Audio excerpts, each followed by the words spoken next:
So you're probably wondering what these little things are. Translated from German, it's pepper bread or pepper rolls. Well, it's a modern take on it anyway. Usually, it's just a plain bread roll with pepper on the top. But in this modern take, we stuffed it full of meat and cheese. So we're going to start by sweating down some vegetables. Now I've already got a bunch of onions cut up from something else I was making. So I'm going to be using these. So we'll start off with some butter in the pan, and we'll put just a little bit of oil in to help the butter not burn. Once your butter's melted, go ahead and plop in your onions. So Pfefferbrötchen, or translated to pepper bread, I saw come across my feed a couple of days back now. But the one I seen was a variation on the traditional one, which is like a bread roll with cracked pepper on the top, and you eat it like that. The version I seen come across, they hollowed out the bread, they filled it with mincemeat, and it looked absolutely delicious. So that's the version I'm going to try and recreate today. But obviously, I'm going to put my own little spin on it. So the recipe I seen, the guy just cut a whole bunch of stuff up and mixed it with some mincemeat, and he didn't cook it off.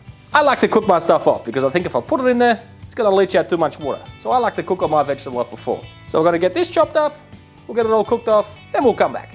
I'm going to add the capsicum straight into the onions. Now that may look like a lot of onions, because it is, and it might be a little bit too much, but I got a little carried away when I was chopping up onions before, so that's how much we got.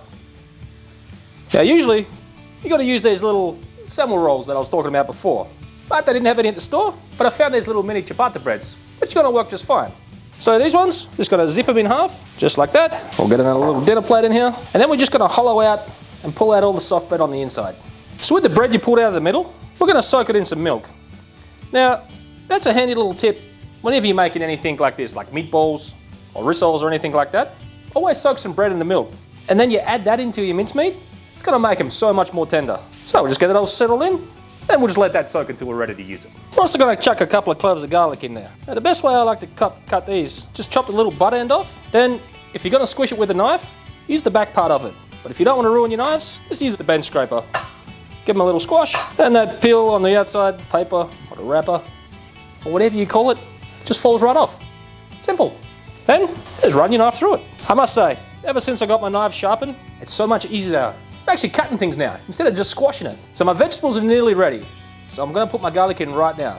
It's only going to take a couple of minutes to cook, because if I put it in when I put the onions in, that would have burnt up. So, we're going to put them in now, and it'll only take a few minutes to cook off. Alright, once you've got some nice colour and your vegetables are cooked down, I'm going to go ahead and remove them to a plate. I'm transferring them to a plate because I want them to cool down before I add them to the meat. Otherwise they'll start cooking the meat if you add them in too hot.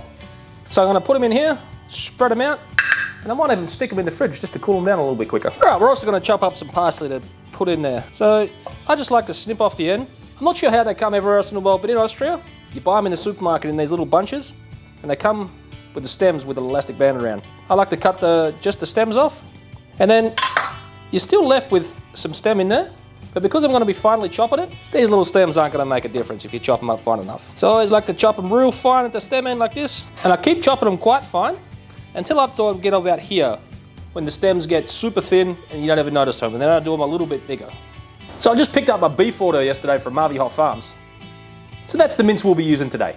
So to the mince, straight in with the parsley. To that, we're going to add some sweet paprika, some marjoram, some umami powder. Now you can omit this umami seasoning, but it tastes pretty good. So if you can find something similar, have at it. Some garlic powder and some Dijon mustard. Some salt, your cooled down veggies you sauteed off. The bread was soaked in some milk, but just make sure you squeeze out any excess milk before you put it in.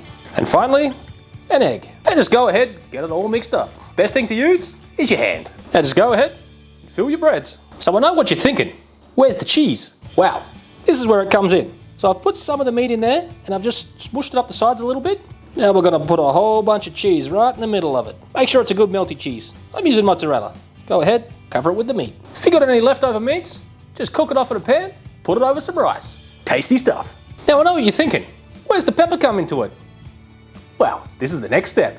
First of all, you're going to beat up an egg. So you could get a little pastry brush, you know, brush the egg on top of these, but easier just to roll the whole top of it in there. Just like that. And put them in a tray. The baking paper is not necessary, it's just in there for easier cleanup. Then crack some fresh pepper straight on top. Some people in my house don't like pepper, so I left 2 bare. Slam this into 180 degrees Celsius preheated oven. Nice and crispy on the top, hopefully it's nice and soft in the middle. What else can I say? Peppery, cheesy, meaty? What more could you ask for?